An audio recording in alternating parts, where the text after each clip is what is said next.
Now, you can listen to Wine and Dine Radio while shopping at the grocery store or your neighborhood wine merchant. Wine and Dine Radio can be heard using your wireless internet on your cell phone. You're listening to iWineRadio. iWineRadio is a production of Food Tastes Better with Wine on the web at iWineRadio.com. Hey guys, I thank you for listening to iWineRadio, and we are still the only wine channel on iTunes Radio. If you go look under iTunes Radio icon and scroll down to News and Talk Directory, and it's listed alphabetically, click on that and the stream comes up immediately. iWineRadio.com, where you can find links to individual guests. And if anyone's interested in advertising or becoming an underwriter or sponsor, please contact us at iWineRadio.com. We really, really appreciate your support. The more support we get, the more conversations I can have with fascinating people around the world, including you. If you have a story to tell that you'd like to share on iWine Radio, go to iWineRadio.com and contact us, and we'll go from there. Hi, this is Bob Edwards with my wife, Terry Edwards. We are chairs of the Naples Winter Wine Festival 2013. We hope you can make it. We hope you hear and read about it, and you can listen to it right here. Thank you very much.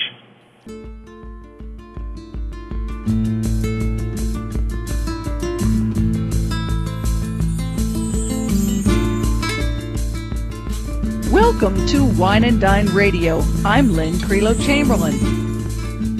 Hi there, this is Andreas Larsson. Hi, this is John Capon. My name is Mathur Jaffrey. Hi, my name is Heike Platte. I'm from the Alto Adige region, or Südtirol. Hi, my name is Paul Dolan. I am absolutely passionate about growing organic and biodynamic fruit for our wines. Hello, my name is Lorena Garcia. Hello, my name is Fritz Maytag. This is Joyce Locke. I'm the author of Foodie Fight. Hi, this is Lydia Mandave, founder of 29 Cosmetics. Cheers, this is Rob Barnett, CEO and founder of vinvillage.com, where wine lovers connect. I can't believe that a whole year has gone by, but here we are today starting the conversation about the 2013 Naples the Winter Wine Festival, which is truly one of the largest grossing wine festivals in the United States. All the money is going to charity, to the Naples Children and Education Foundation. And joining us today on Wine and Dine is Bob Edwards, who is the 2013 festival chair. He's also a trustee of Naples Children Education Foundation. And there is, the headliner that they are promoting this year's event is Uncork's historic off-the-charts wine lots.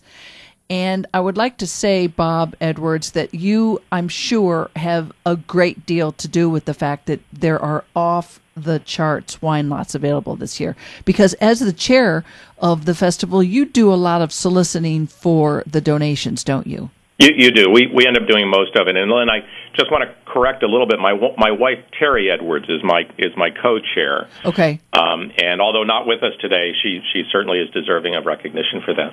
It is our 13th year, and I sort of look at that as sort of our, for the Naples Winter Wine Festival, we are grown now out of adolescence, and we're entering our first teenage year. As we evolve, and it has been I think we're up to something like $112 million to the raise for the charity, for the kids' charities and the foundation, and over that 12-year period. We hope to add nicely to those dollars this year, and the lots do play a significant role in that. So we've enjoyed it. We've had a lot of fun, and we're thrilled with the lots that we have. Is it fair to ask you, because I know that you have to be kind of fair to all your baby lots, so as father of all this, so to speak, but do you have a personal favorite type or region of wine that you enjoy drinking at home? Well, we tend to drink a lot of Napa wines or California wines. We also drink a lot of the Pinots from Oregon that are vintners. In most cases, they're all very good friends, people we've gotten to know personally, and we've collected their wines. And then I have a nice collection in the Bordeaux area more than the Burgundies, but and I love my aged Bordeaux's.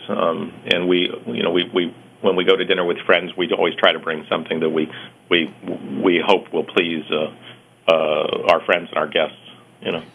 So at home, you probably have a pretty nice wine lot or storage facility for storing your older Bordeaux's. Yeah, there are people that have certainly much better than we do. That's always relative on your cellars. Yeah, that's true. In ours, I would actually consider a much more modest cellar, but we try to keep great wines at the house at all times, and we have some off-site storage also for wine. And but it's terrific. And every once in a while, I realize I'm running out of good wines, and I have to go back to the wines that I've enjoyed on a regular basis. Everything from the weekend wines or the trustee wines, where we go in with other trustees of the festival, and everybody brings wonderful things, to what I call the Wednesday wines. Where something my wife and I might open at home on a Wednesday. But we've gotten very spoiled over the years. Oh, I like that. I've never heard anybody say Wednesday wine before. That's a great attitude. It's a lifestyle attitude. But can I ask you, are you the one responsible for spearheading this lot that includes 65 bottles of Château Mouton Rothschild? Yeah, I am.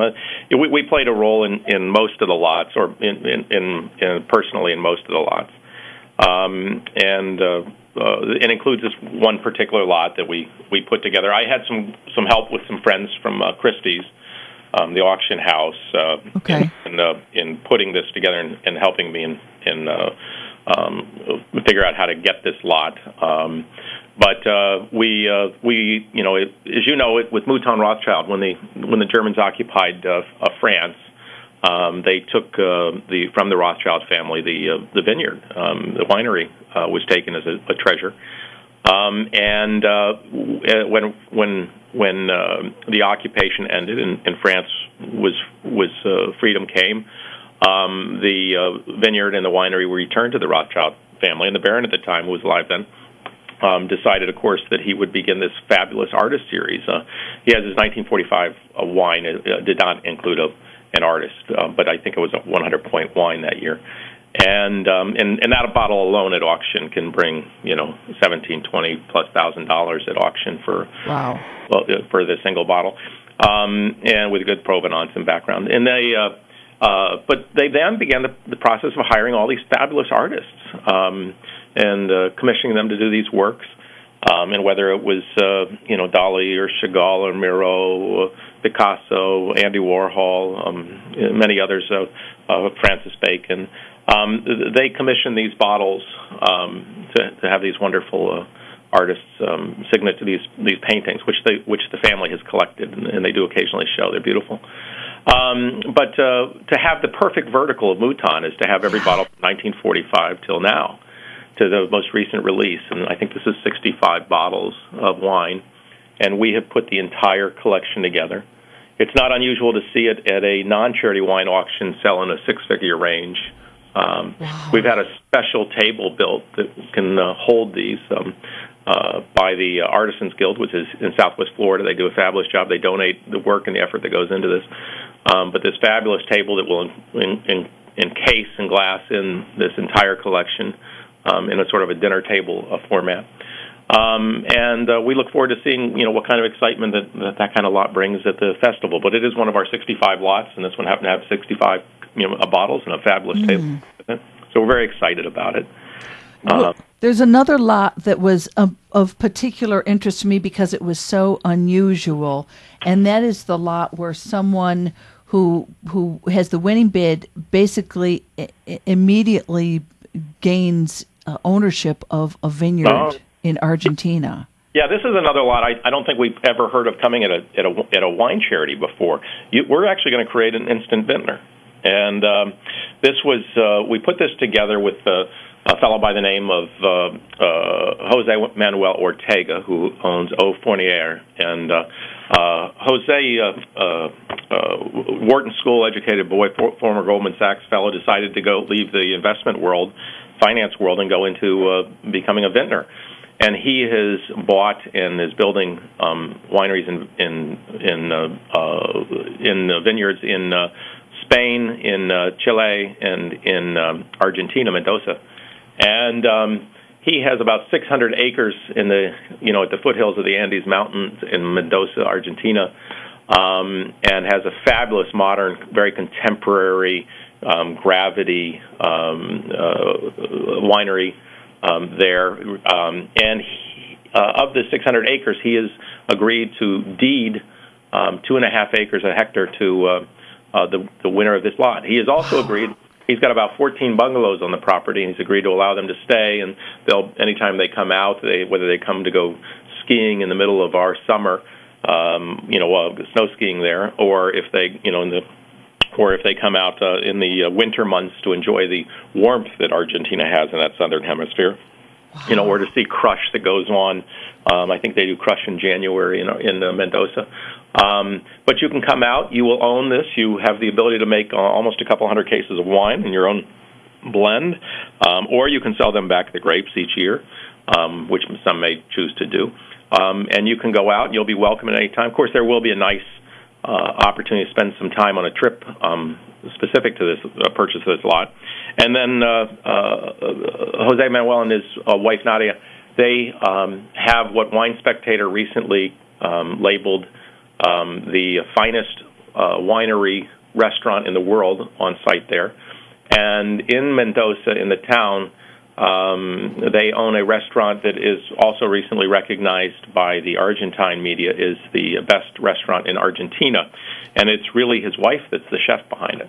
So you have these fabulous food and wine people, very interesting. You will actually own a vintner. And to the best of our knowledge, this has never happened at a charity wine festival. In fact, the earlier lot, I don't know, has ever come up at a charity auction, wine auction for the Mouton, perfect vertical. Yeah. Well, last question, last lot to focus on. We're almost out of time. When I saw this, that whoever buys this lot will enjoy dinner with William Shatner. Yeah. Oh my gosh, with Domaine Serene, Ken and Grace Evenstedt, and Grace has been a guest before on Wine and Dine. What a cool lot! And you, as you said earlier, you really enjoy Oregon Pinot Noirs. Yeah, I love theirs particularly. They're great friends, and they are trustees, Ken and Grace Evenstedt. They're just terrific. And you'll go out there to their place in Oregon, and you'll enjoy the fabulous exposure they'll show you. They treat you like kings and queens out there. But, yeah, they're going to have William Shatner come on out and have a little dinner with you. You're also going to get to go sit in the cockpit of the famous Howard Hughes' Spruce Goose. Wow. So it should be great ride. Oh, my gosh, Bob Edwards, how much fun. And we don't have time to focus on it, but I understand that there are some new sports trips that are recently added on. So when I talk next week with this about, we'll continue the conversation about more individual lots. Bob Edwards, along with his wife Terry, are the chairs of the 2013 Naples Winter Wine Festival. Thank you so much. Thank you, Lynn, very much, and to your viewers, listeners. We will have links up for you to learn more.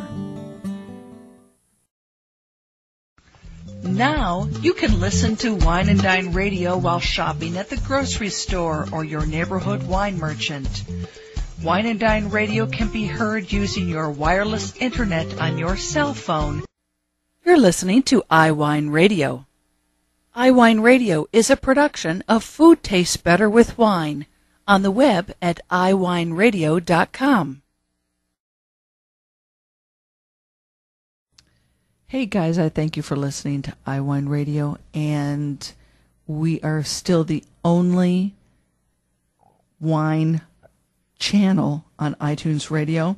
If you go look under iTunes radio icon and scroll down to News and Talk Directory, and it's listed alphabetically, click on that and the stream comes up immediately. iWineRadio.com, where you can find links to individual guests. And if anyone's interested in advertising or becoming an underwriter or sponsor, please contact us at iWineRadio.com. We really, really appreciate your support.